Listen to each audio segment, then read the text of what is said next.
គិតត្រឹមរយៈពេល4ខែនៃដើមឆ្នាំ2026នេះកម្ពុជានាំចេញអង្គបានចំនួន46,909,909តោនបាទគិតជាទឹកប្រាក់បានចំនួន266.38លានដុល្លារសហរដ្ឋអាមេរិកនៅក្នុងរយៈពេល4ខែនៃដើមឆ្នាំ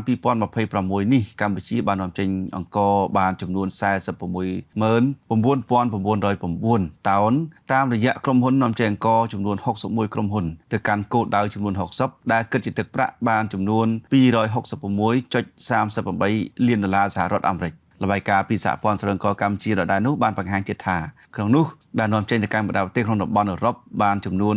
31ក្នុងបរិមាណអង្ករចំនួន126,108តោនគិតជាទឹកប្រាក់បានចំនួននឹង85.44លានដុល្លារសហរដ្ឋអាមេរិកទៅកាន់ប្រទេសចិនហុងកុងបានចំនួន129,332តោនបើគិតជាទឹកប្រាក់បានចំនួននឹង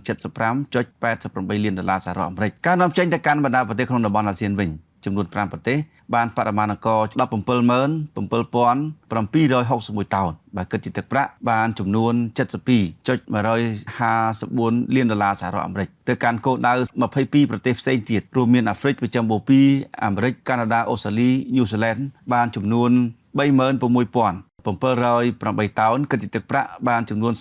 32.91លានដុល្លារសហរដ្ឋអាមេរិកចំពោះប្រភេទអង្ករដែលបាននាំចេញរបស់កម្ពុជាគឺមានអង្ករក្រអូបបានចំនួន58.66%ប្រភេទអង្ករគ្រាប់វែងបានចំនួន21.38%អង្ករចំហុយចំនួន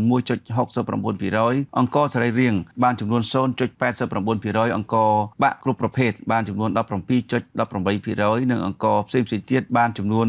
0.2%ចំណែកប្រទេសកម្ពុជាក៏បាននាំចេញស្រូវផងដែរដែលបានចំនួន2,688,891តោនបាទស្រូវសើមដែលគិតជាទឹកប្រាក់បានចំនួន556.10លានដុល្លារសហរដ្ឋអាមេរិក